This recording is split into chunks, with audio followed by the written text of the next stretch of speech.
It was Friday, February 19, 1937. A Stinson airplane was traveling from Brisbane's Archfield Aerodrome to Sydney. There were 7 people on board, 5 passengers and 2 pilots. Along the way, the plane was meant to pick up some passengers in Lismore, but it never arrived. The official search centered around Newcastle and the Hawkesbury River, hundreds of miles south, where some people said they saw or heard the plane. The authorities took a statement from the postmaster in Hawkesbury. He said he'd heard the plane pass overhead just after 5 in the evening on the day it disappeared. Since he knew a lot about the aircraft, the authorities were convinced by his statement. But others believed something else. People who lived in the McPherson Ranges, on the border between Queensland and New South Wales, heard the aircraft going overhead at the same time it always did. People in the area knew about the flight from Brisbane. Some of them saw the blue and red Stinson plane vanishing into the clouds. After days of searching, nothing was found. At this point, a bushman called Bernard O'Reilly decided to take matter into his own hands. He lived in that high area of the country and remembered that there had been a powerful storm on the night of the disappearance. A big cyclone going over the mountains had made it impossible for the locals to do any work. On Saturday, February 27th, O'Reilly decided to go and find the missing aircraft and find out what had happened.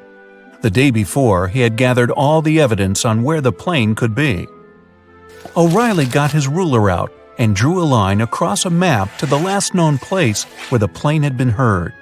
He saw that the line crossed 4 high points. He was sure that the aircraft had never got beyond the nearby mountain range. He packed some food, climbed onto his horse, and set out. He rode to Mount Bithingable, then set his horse home. He continued on foot through the dense rainforest. He could barely see. The vines in the forest were as thick as wire netting. There wasn't much light that day, and he struggled to get his bearings. O'Reilly searched for clues to understand where he was. He looked for patterns in tree growth and differences in the level of bloom among the plant species. He tried to spot different birds' nests, which would indicate his altitude. He spent Saturday night in the wet forest and continued his search the next day. From the top of Mount Throckmorton, through a brief opening in the clouds, O'Reilly saw some high rocks. He suspected the Stinson aircraft had crashed there. Far to the southwest, in the endless green forest, he spotted a light brown treetop. This was an unnatural color for the late summer and seemed out of place. Fires happen rarely in the rainforest, but lightning strikes were possible. Could it just be a coincidence? Judging by his map, the tree was 8 miles away. O'Reilly pushed through the forest to reach it. When he was 3 miles away from the spot, he heard 2 voices calling out cooeys. This is a shout-out used by the Australian bush to attract attention, find missing people, or indicate someone's location. He thought it could be other search teams, and answering would have confused them. So he kept silent and continued walking toward the location of the voices. He crossed a gorge and climbed up high. He called out to see if anyone was there, but still got no reply. He walked back 600 feet along the plateau and shouted again. That was when he heard a response and headed toward it. O'Reilly finally arrived and saw a big tree which had been cut down. The entire trunk of another tree was burned, and there was a mass of metal on the ground. Finally, he saw 2 men. The other 4 hadn't made it. The 2 he found were the passengers Joseph Binstead and James Proud. But as soon as he saw them, he couldn't talk. Judging by their condition, O'Reilly knew he had possibly arrived too late to save the 2 men. It was 4 p.m. on Sunday. By that time, the 2 men had been alone in the forest for 9 days. Proud couldn't move because he had injured his leg, and Binstead had been carrying water for both of them. They had only found berries to eat and had lost all hope until O'Reilly appeared. There wasn't much daylight left, and O'Reilly decided to head back using a different, shorter route to get help. He came across someone on the way. O'Reilly told them what had happened and asked to borrow their horse. He later used a utility truck to reach someone's farm and call for help. On the farm, he found the number of a Mr. Robinson from Airlines of Australia using the Brisbane phone directory. O'Reilly called him and explained things, and asked if he could organize a rescue party for the 2 survivors. Robinson agreed. O'Reilly and the farmer put together 2 separate groups. The first party, led by O'Reilly, would go back to the site with a small team, including a doctor and some supplies. They gathered at 2:30 a.m. on Monday, left an hour before the sun came up, and arrived at the site by 11 in the morning. The group led by Mr. Buchanan, the farmer, included more than 100 people. They started work at dawn, clearing the path that led to the plateau where the 2 survivors were. The plan was to carry them down the track to safety. Both Binstead and Proud would have to spend one more night in the forest, but this time they would get a tent and medical care. When the sun rose on Tuesday morning, March 2nd, the journey down the plateau started. The group cleared a 14-mile path, and the survivors' condition was stabilized. 6 of the 7 passengers had now been found, except for one. His name was Jim Westray, and he had helped the others get off the plane before it caught fire during the accident. That fire had lasted 15 minutes, but it was put out by heavy rain, which continued until 10 the next morning. On Saturday, at 6:30 a.m., before the rain stopped, Westray stood up and said he could see a farm with some sheep in the distance.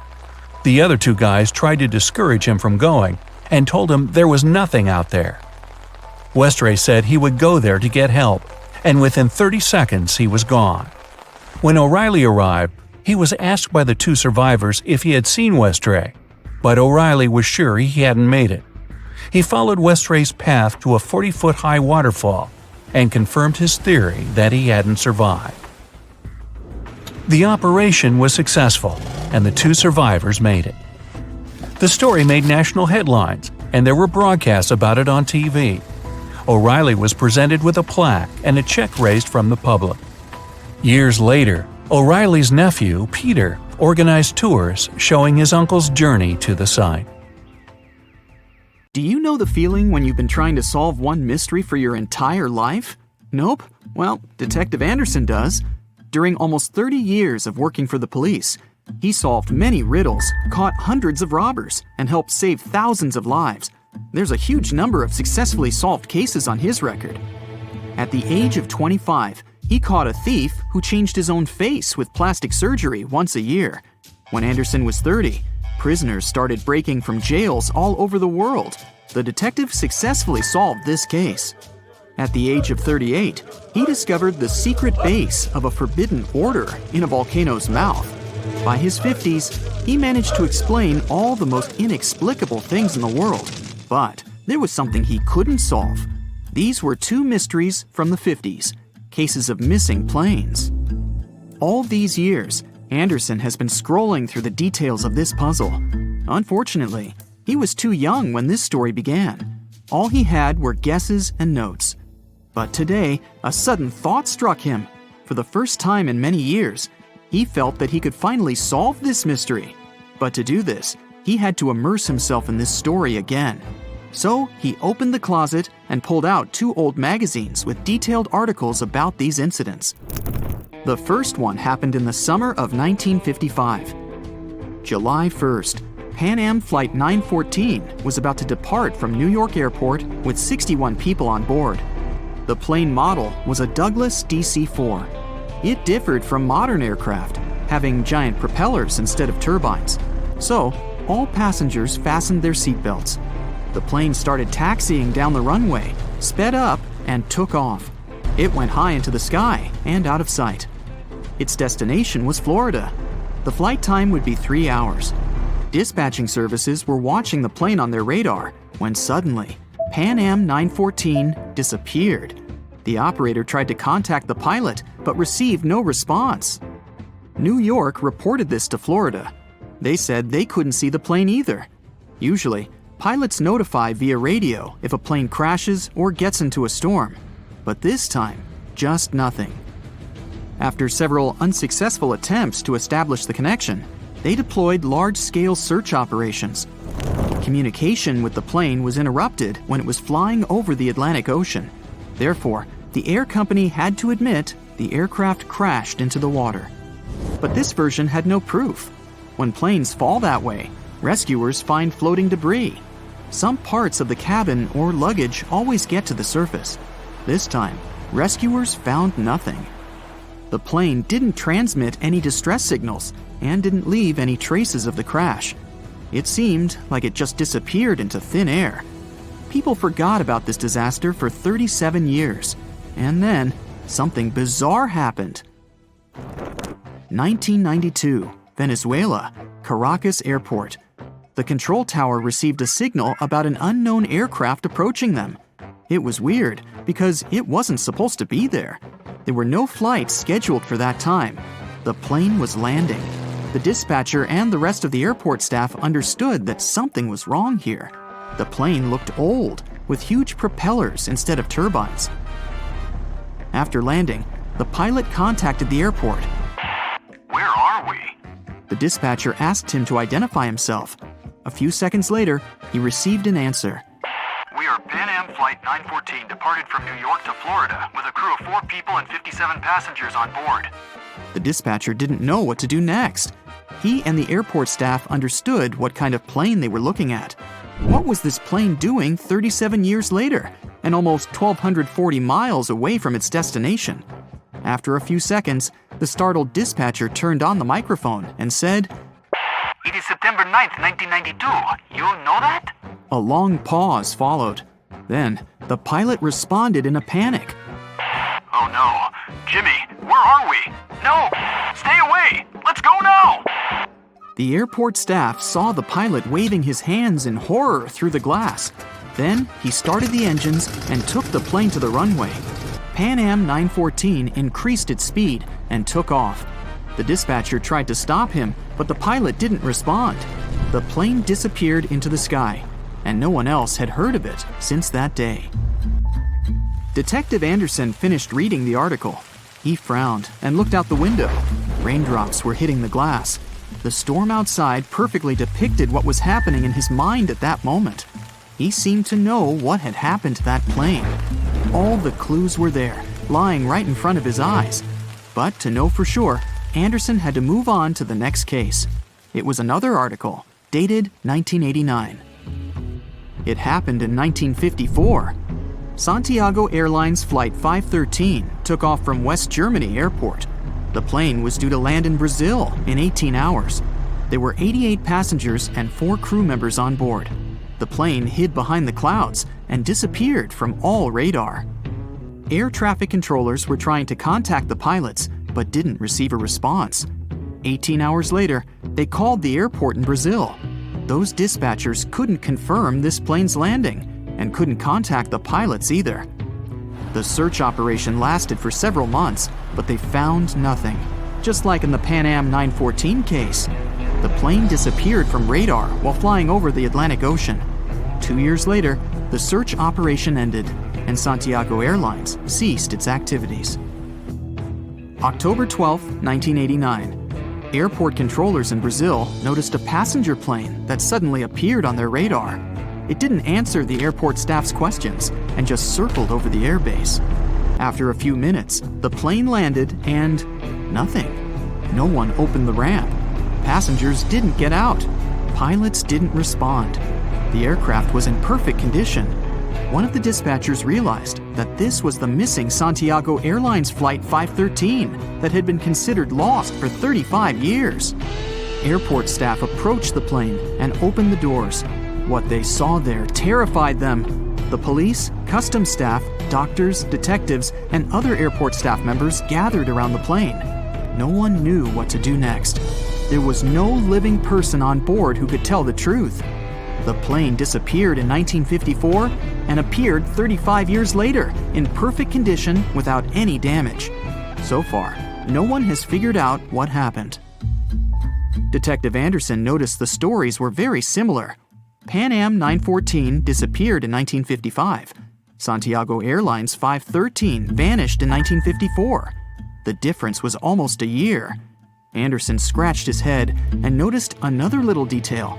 Both planes went missing from the radar the moment they were flying over the Atlantic Ocean. There are many myths about phantom ships and mysterious phenomena connected with the Bermuda Triangle. Detective Anderson knew these tales, but these two missing planes puzzled him. He looked at two articles and understood everything. Exactly. The solution was there, right in front of his eyes. Both stories were written in the same newspaper. There was no real dispatcher who communicated with the planes. Nothing was known about the passengers. No newspapers except this one published news about these missing aircraft. It seemed they just took the same story and changed the dates, locations, and names of flights. Yes, the case was solved. It was all fake. The rain stopped. Detective Anderson looked out the window and heard the sound of a passing train. He remembered another weird and fake story. A story about a phantom train. It took place in Italy in 1911. 100 passengers boarded the train of the Zanetti Railway Company. It went through the picturesque mountainous area, got into a mountain tunnel, and disappeared. No one else had seen the train since then. All the passengers were lost, but not for long. They appeared in the past. There were records dated 1845. One unknown doctor from Mexico City wrote about 100 Italians who appeared in the city from nowhere. They were all dressed strangely and talked about one mysterious train. This was a completely made-up story. There was no proof or records about this train and the people who got into the past. A loud sound interrupted his thoughts. Detective Anderson picked up the phone. He was silently listening to the person on the other end of the line. A minute later, he answered, "Yes." The detective put the phone down. It was a new mystery for him. In the Sahara Desert, the locals noticed a huge ship lost in the South Pacific 27 years ago. There was no crew on board, no cargo, and no flags. No one knew how it appeared among the sand, but wet mud formed around it because of moisture. It seemed like the ship had just teleported there from the water. Perfect! No fakes this time. Detective Anderson put on his hat and left the office. But this story is for another video.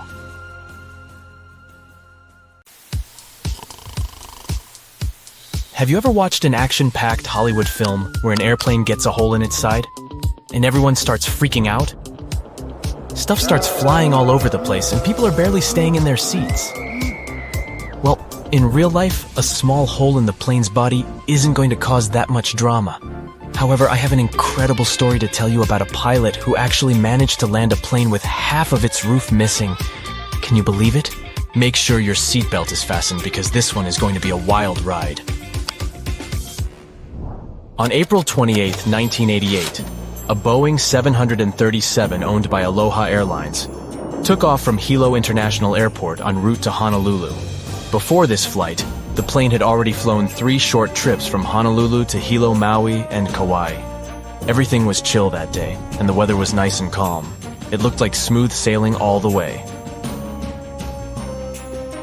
The captain of the flight was Robert Schornsteimer, and the co-pilot was Madeline Tompkins, both experienced pilots with thousands of flight hours in the Boeing 737. Bright and early that morning, before taking off from Honolulu, Madeline did the regular pre-flight inspection and said that everything was good to go. At 11 a.m., they took off from Honolulu and went to Maui, then Hilo.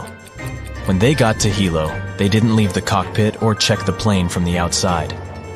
It wasn't a requirement, so why bother? At 1:25 p.m., the plane took off for the final leg of the round trip, with 95 people on board. 89 passengers, 2 pilots, 3 flight attendants, and an FAA traffic controller who sat in the observer seat in the cockpit. The plane had taken off like normal and reached its cruising altitude of 24,000 feet without any hiccups. But then, 26 miles from Kahului, things went totally haywire. The pilots heard a loud whooshing sound, followed by a crack, and then a rush of wind that was so loud it was deafening. Turns out, a small section of the roof on the left side had come loose, causing the plane to decompress explosively.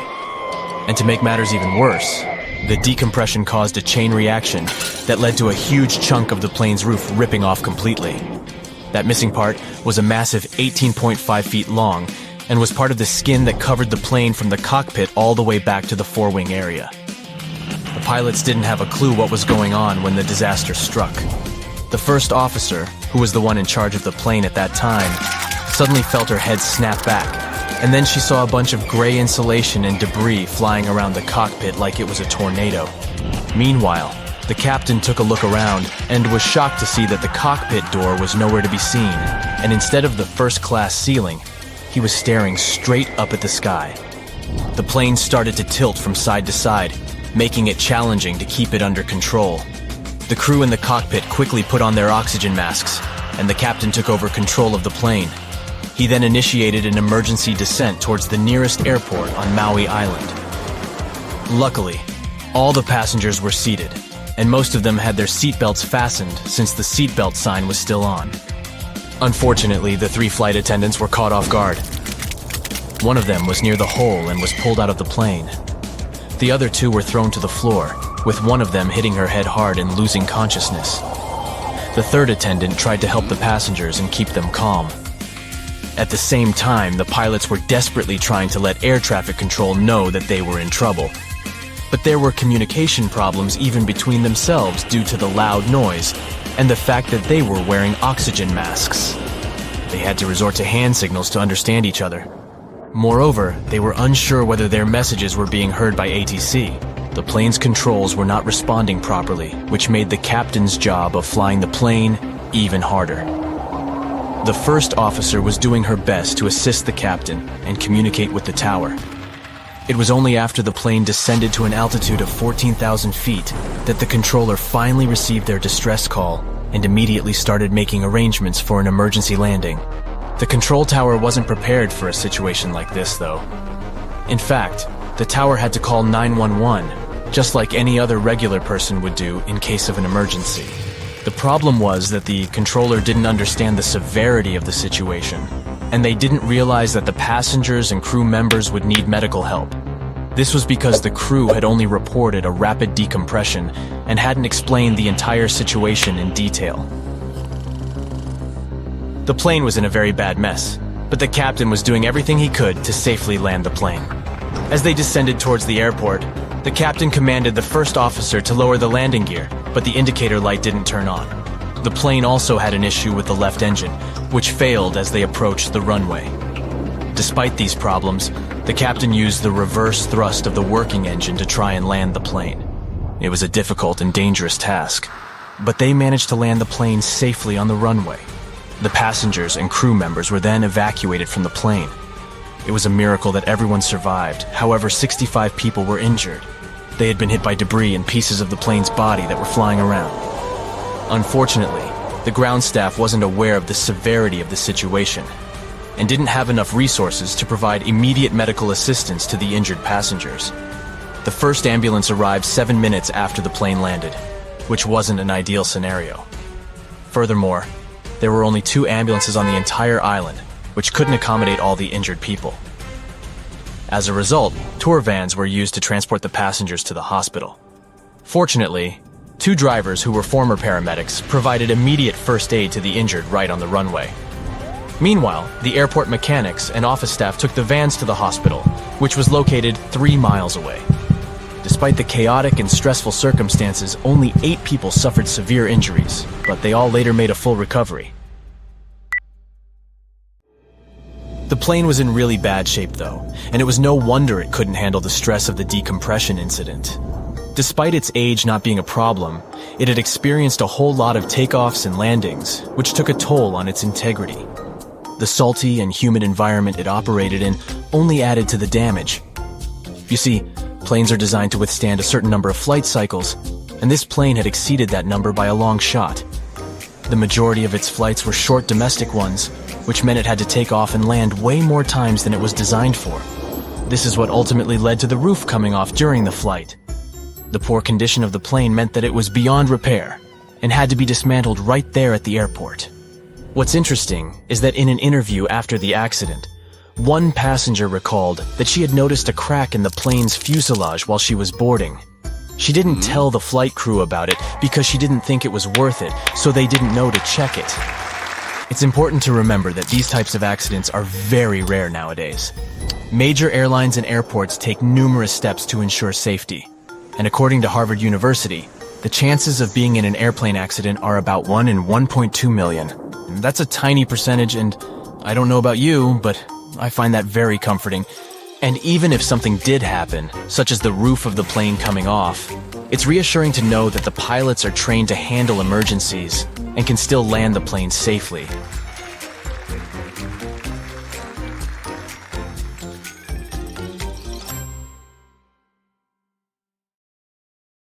Professional storage hunting is really quite a gig these days.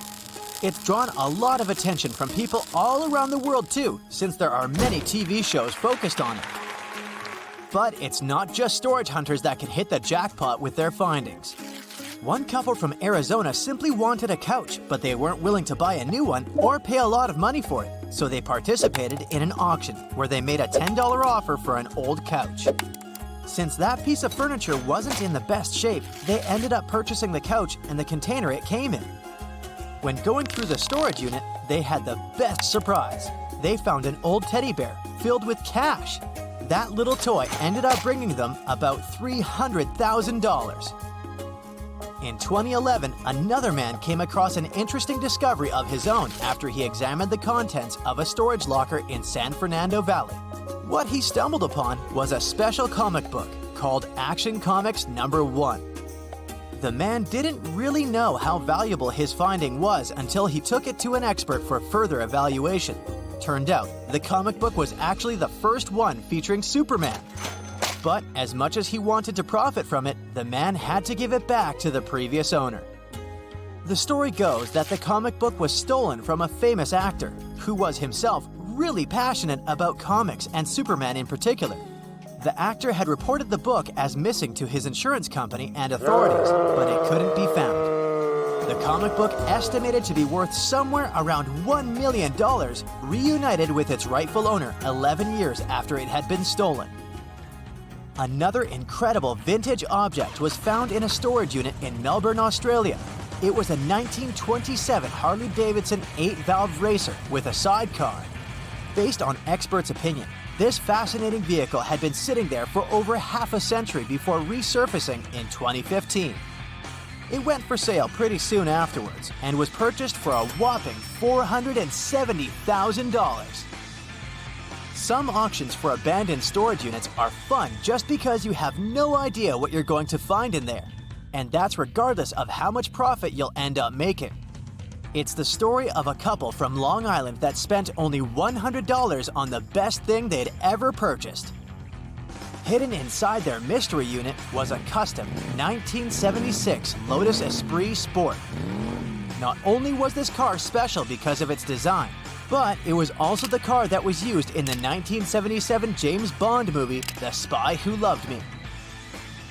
At first, the couple had no idea the car was a famous one, so they just looked at how they could fix it so they could continue using it. I mean, it did look pretty cool. After they took it to a repair shop, they found out that there was something special about the vehicle. Soon enough, they discovered where it came from and ended up selling it at an auction in 2013. The price? A mind-boggling $997,000. Another person from Southern California found something incredible in an abandoned storage unit back in 2017. His locker ended up filled with vintage videos, game hardware, and game cartridges. After he took them for evaluation, he found out that his findings were worth over $50,000. In 2010, another person paid just $275 for a large storage unit that seemed to be filled with simple salon supplies. But after looking closely, the person discovered a hidden object that ended up being worth a lot. A 1928 Marshall & Wendell Salesman piano. After further evaluation, the price of the musical instrument was estimated somewhere between $10,000 and $12,000. Space technology and a forgotten storage unit? This unit was auctioned off in Florida. After inspecting it, the owner realized it contained a NASA rocket and a countdown clock. Apparently, those were put into storage after the program they were supposed to be used in had been discontinued. The finding became so famous that it even made it on TV. Fans of famous singers may get some surprises in abandoned storage units too. Here's a story about a unit containing Aretha Franklin's personal belongings. Most of her things were transported there after an incident at her house. She ended up abandoning those items. Later, she admitted she had forgotten about them. At the auction, things like bags, articles of clothing, and even receipts in her name were presented to the public. Similarly, tucked away in a locker that used to be the property of Michael Jackson's dad, there were over 250 undiscovered and unreleased recordings.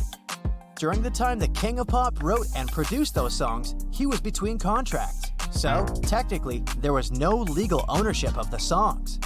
More so, the locker contained a huge number of photos of the famous singer and personal objects belonging to the Jackson family.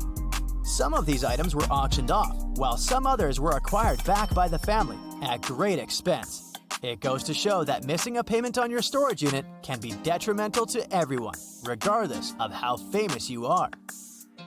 Not every item found in storage units is inanimate. As weird as that may sound, one story has it that a man kept stumbling upon a cat while regularly visiting his storage unit.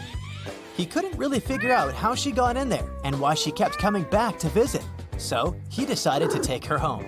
Never thought you'd find a furry new friend in a storage unit, right? Other storage locker stories are less fortunate, like this one that happened in 2011, when a man thought he would hit the jackpot pretty easily if he could steal some valuables from an abandoned locker. But as he was filling his bags with the stuff he'd managed to get his hands on, a security guard saw that the door to the particular locker was open. Since he didn't hear any noise coming from inside, the guard decided to simply close the door. He thought that the owner had mistakenly left it open. Needless to say, the thief got stuck inside and was eventually caught and handed over to the police after he tried to escape. Keeping items in storage units may seem like a great idea when you need some space in your house but don't want to get rid of them just yet.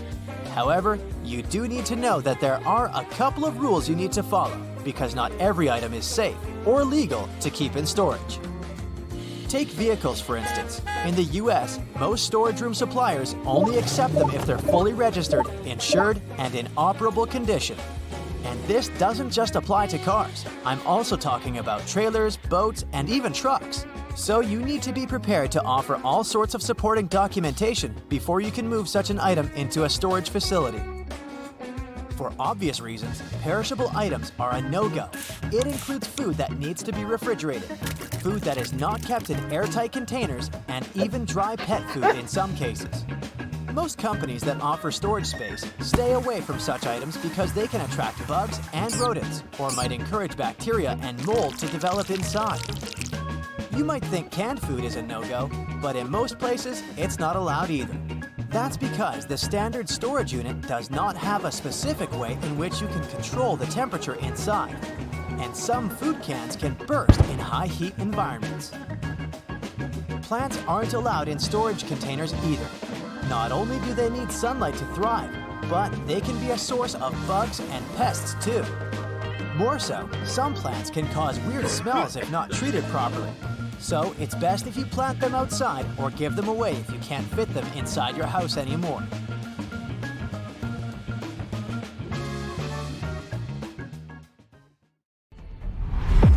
An engine explodes during takeoff. The water injection system is switched off and communication is lost. Now, this doomed plane faces the imminent threat of crashing into Athens or a hill. Will the captain be able to defy all odds and save over 400 lives on board? Stay tuned. It's 2 in the afternoon. A Boeing 747 starts rolling down the runway, picking up speed. Just as Captain Sifis Megades lifts the nose of the aircraft, he's surprised by a loud bang. He has no idea what's just happened, but he's left with no options. The fully loaded plane is moving too fast to stop on the short runway space still left. The airplane begins its risky takeoff, and it's now heading straight for downtown Athens, which is absolutely crowded on a hot summer evening in August 9th, 1978. After the loud explosion, A flight attendant in the back takes the intercom and warns the crew about the catastrophic failure of engine number 3, located on the right side of the airplane. The flight attendant says, "I think we're screwed." And here's an honest, "Yeah, I know." The original plan of the Olympic Airways Flight 411 was a direct shot from Athens to New York. But now, this massive 370-ton jumbo jet simply doesn't have enough power to keep going up. The stress is through the roof. The flight is fully loaded with 18 crew members and 400 passengers, who are mostly US citizens returning from their Greek summer vacation.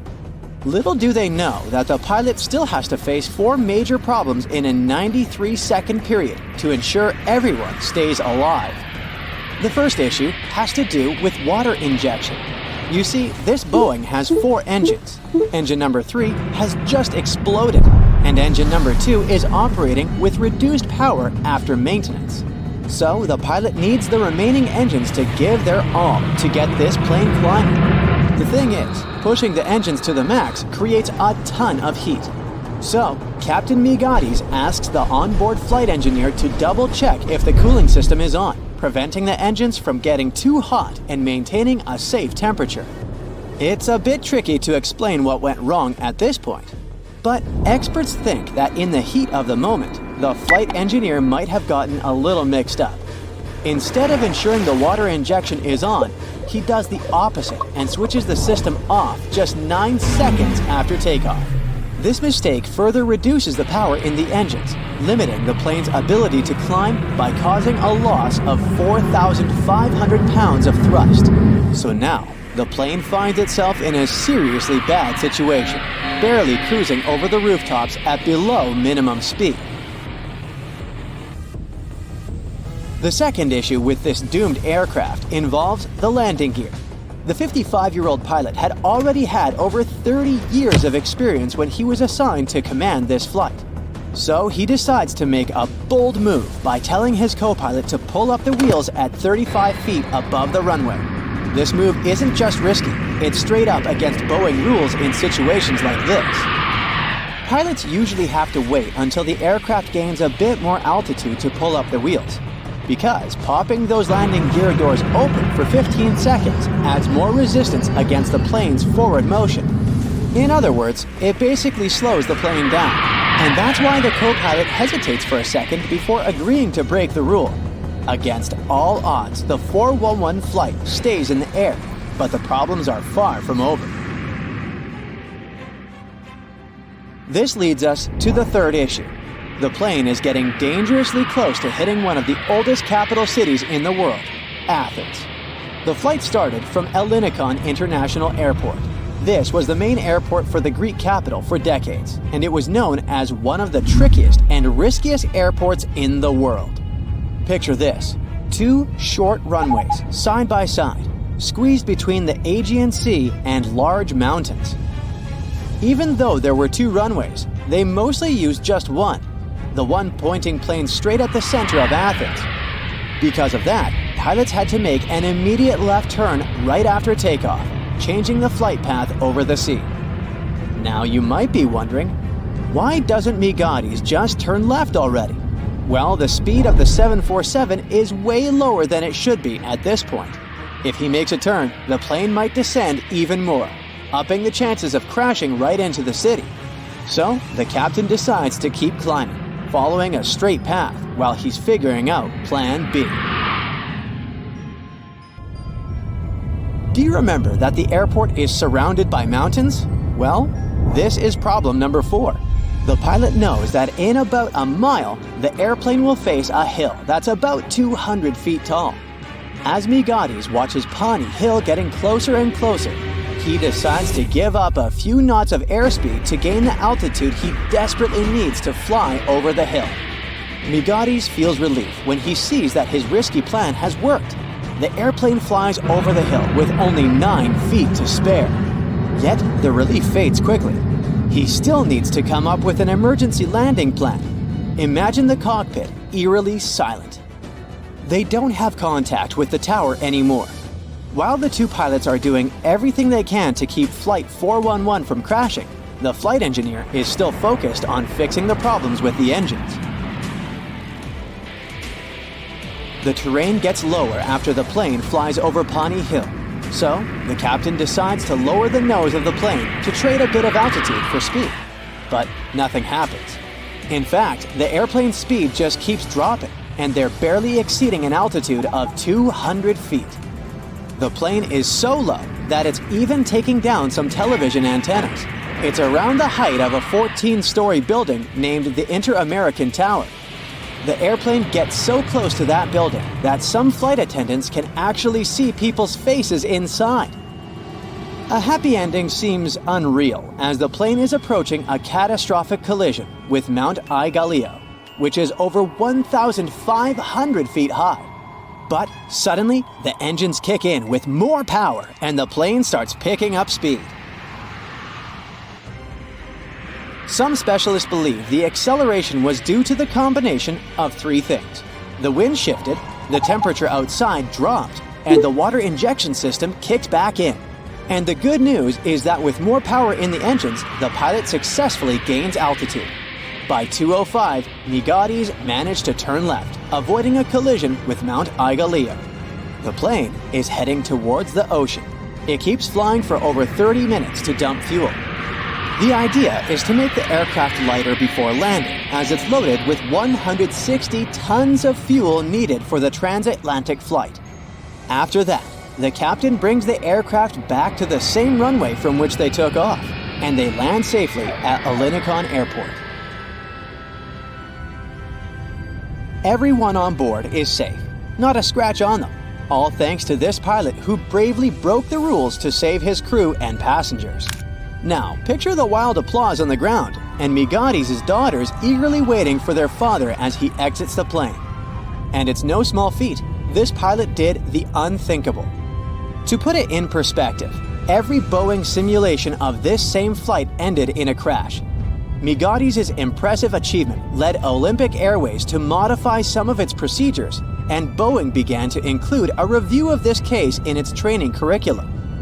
Now, you might be thinking that Migatis was traumatized after this accident and never wanted to board an aircraft again. But nope. Remember, we're talking about a real hero. At 6 p.m. on that same day, Migatis took his seat in the cockpit of a replacement Boeing 747 and flew 400 passengers over the Atlantic to New York. As for the aircraft, it stuck around with Olympic Airways for a couple of years until it joined Trans World Airlines in 1985. This 747 Boeing's career ended in 1997 after 24 years of service.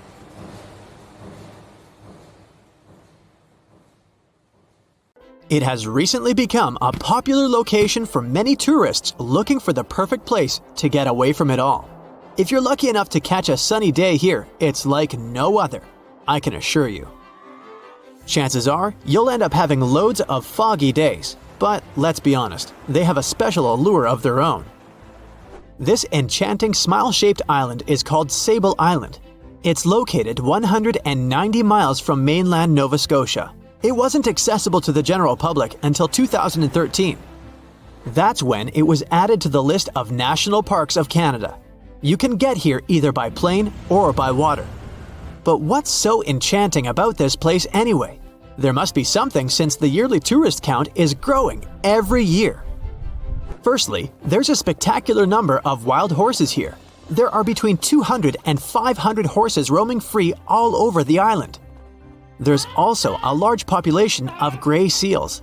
The place is also the only breeding location of a rare bird species called the Ipswich sparrow.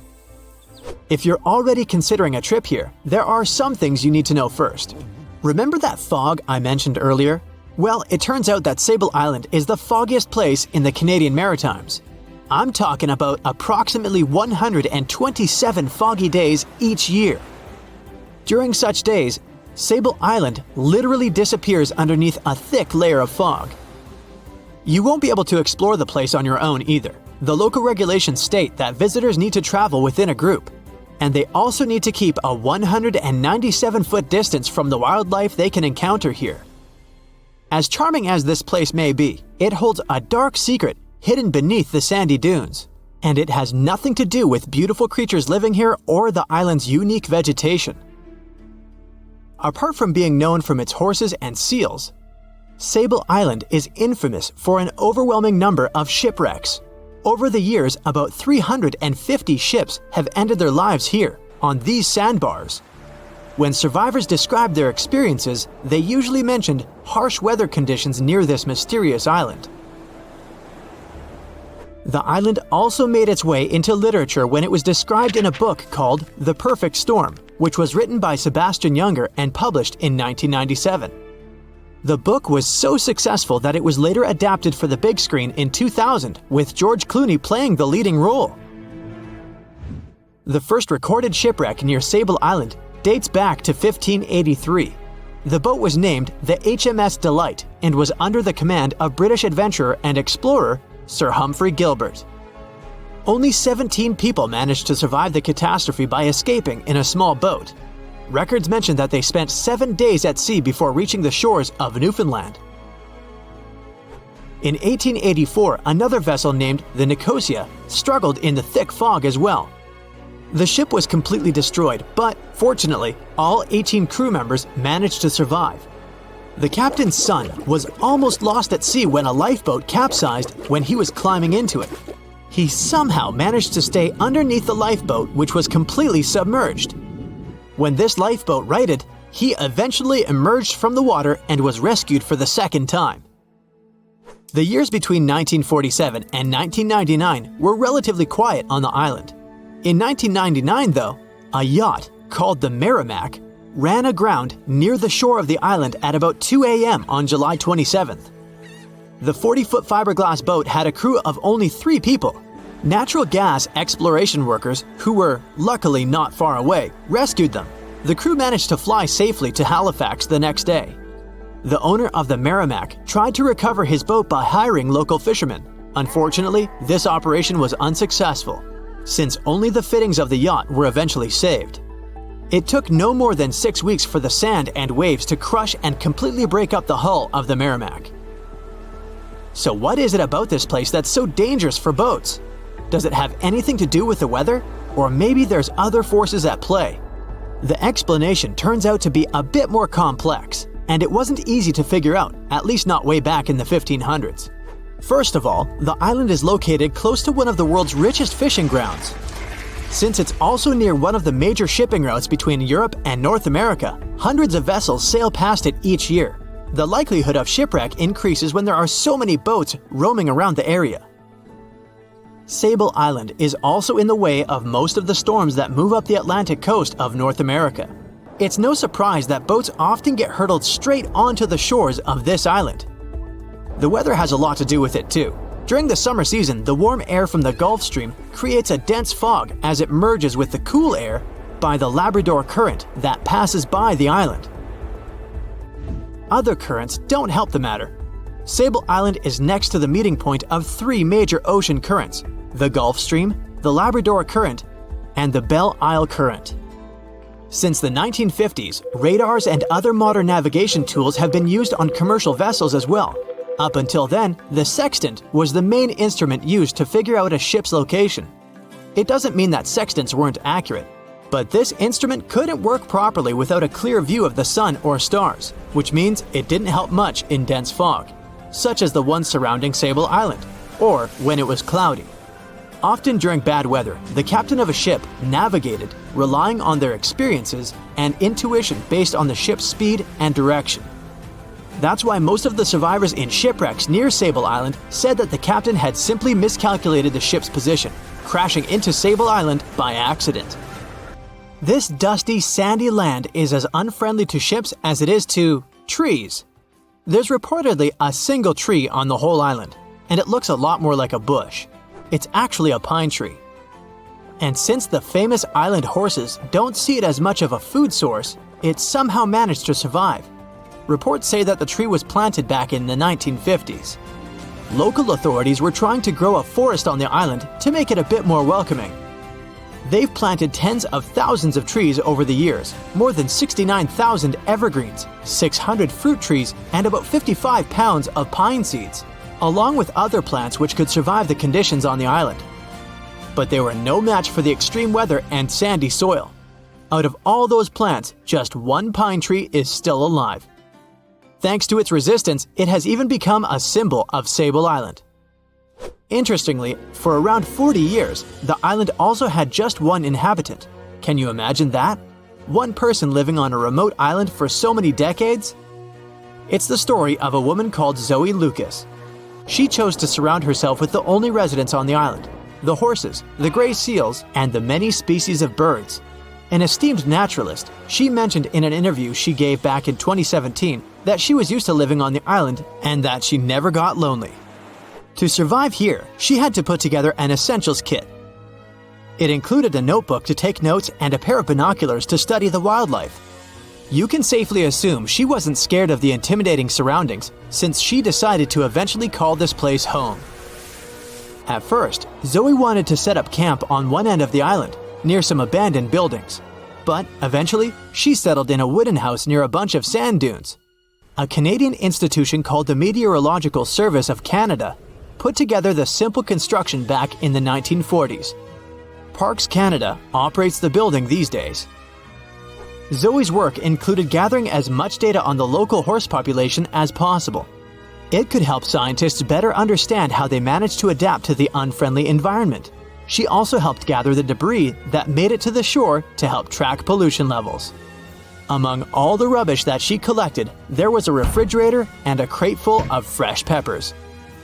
Some other specialists eventually started working rotating shifts on Sable Island to offer the brave woman a little bit of company now and then. The night was dark and scary. A few hundred people were sitting in lifeboats, not knowing what would happen next or what their lives would look like from that moment on. All they knew was the giant ship they had been sailing on just a couple of hours earlier disappeared in front of their eyes. They were alone, waiting for help. Is anyone even coming? They had no idea if the rest of the ships that were traveling relatively close to them had heard their call for help. There was nothing else to do but wait. The Titanic, an iceberg, and one night, April 14th, 1912. It's one of the most famous stories from modern history that everyone talks about, even now, more than 100 years later. The 16 lifeboats on board could only accommodate a little more than 50%, 1,178 people, of the total number of passengers that were on board. And many of them were still half empty. In one of them, there was a little 2-month-old girl, Milvina Dean, the youngest passenger on board the giant ship. Her parents had decided to leave England because they wanted to build a better life in the United States. Her father had some family in Kansas, and he hoped they could start their own business there. The Dean family didn't actually choose to be on board this giant legendary liner, but because of a coal strike, they got transferred there, so they boarded it at Southampton as third-class passengers. Milvina's father felt when their ship hit the iceberg on that cold and seemingly peaceful night.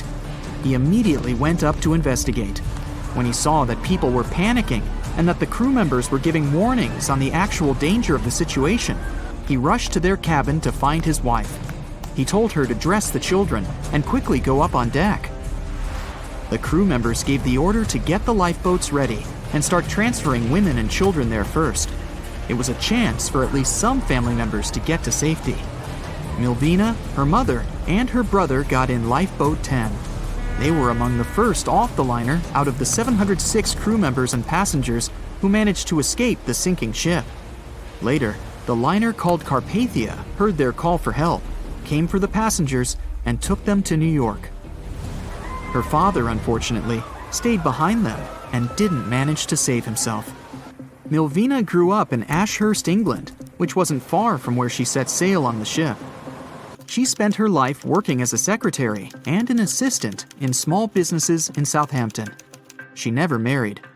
Milvina always used to say she never spoke about the whole Titanic thing because she remembered nothing about it, so she didn't want people to think she was just drawing attention to herself. But in 1985, a French-American team got together and located the wreck of the Titanic. It was around 370 miles east of Mistaken Point, Newfoundland, in water that was more than 2 miles deep. That's when they confirmed the ship split in two. For decades, People believed the ship sank in one piece.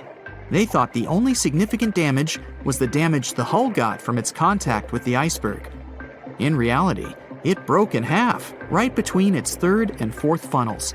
It happened shortly before the ship disappeared under the surface of the water, and the whole thing, starting from the moment when they hit the iceberg, lasted around 2 hours and 40 minutes. People didn't pay that much attention to the Titanic until this team of researchers found the wreck. In the last year of her life, she sold some of her family's possessions at auction to pay for her stay in a nursing home. The items she sold also included a suitcase filled with clothes that her family got when they arrived in the US, and compensation letters her mom got from the Titanic Relief Fund. The compensation letters outlined the financial aid that certain passengers received who had survived the loss of their loved ones. She lived until the age of 97 when she caught pneumonia. She was the youngest of the 705 people that survived the whole event. The Titanic was the world's largest ship. Since it was so big, some thought the vessel should have had 4 exhaust stacks. But Thomas Andrews, the man who designed the ship, believed that only 3 were necessary. So, the Titanic basically had one purely decorative stack. 2,200 people were on board when the ship sank. There were 908 crew members, and the maximum number of passengers on board, which was 3,500. As you probably saw in the movie, there were different classes of passengers. The estimated overall wealth of those in first class was about $500 million, and researchers estimated $6 million worth of things went down to the ocean bottom, together with the ship. In first class, this liner was a place of luxury. It had 4 restaurants, 2 libraries, 2 barber shops, reading rooms, and a photographic darkroom on board. There was also a heated swimming pool, but only first-class passengers could use it, at a price of 1 shilling a time. The ship also had Turkish baths and electric baths, and passengers could use each for 4 shillings at a time. The cost to build this massive giant was $7.5 million, but that was back in 1912. Today, it would be about $200 million. First-class tickets cost $2,560 at the time, which is today's equivalent of $61,000. What would you get in these expensive cabins? A sitting room, 2 bedrooms, 2 wardrobe rooms, and a bathroom. Would you pay that much for those luxuries? Teams of researchers still haven't explored many areas on the Titanic. It's still very, very hard to access them with underwater vehicles. There was a lifeboat drill scheduled for the same day the Titanic sank, but it was called off for some reason. The crew had done just 1 lifeboat drill, and that was when the ship was still docked. But even if the crew members had been properly trained and each lifeboat had been filled, the capacity was still not enough to save each and every passenger. The Titanic was the biggest movable object in the world at that time. On May 31st, 1911, its immense hull made its way down the slipways and ended up in the River Lagan in Belfast. Over 100,000 people were there to see the launch, which took just a little more than a minute and went off without a hitch. The people who were in charge of the ship immediately towed the hull to a mammoth fitting-out dock. Thousands of workers spent most of the next year there working hard, building the decks and constructing all those luxury interiors that gave the Titanic its specific look. They were also installing the 29 giant boilers that would power the ship's 2 main steam engines. All that to get the title unsinkable. The ship had more than just one fatal flaw. You may have heard of one of its design flaws. The airtight bulkheads weren't completely sealed on top. This allowed water to flow from one compartment to another, which eventually sank the liner. And Titanic had more flaws. High sulfur content, cold temperatures, and high speeds largely affected the steel of the vessel's hull and the iron of its rivets. The steel here shattered, while the rivets popped out relatively easily. This was the reason the Titanic sunk 24 times faster than we'd expect. There are many theories about what really led to the sinking of such a giant. And one says a full moon from a couple of months before could be one of the reasons.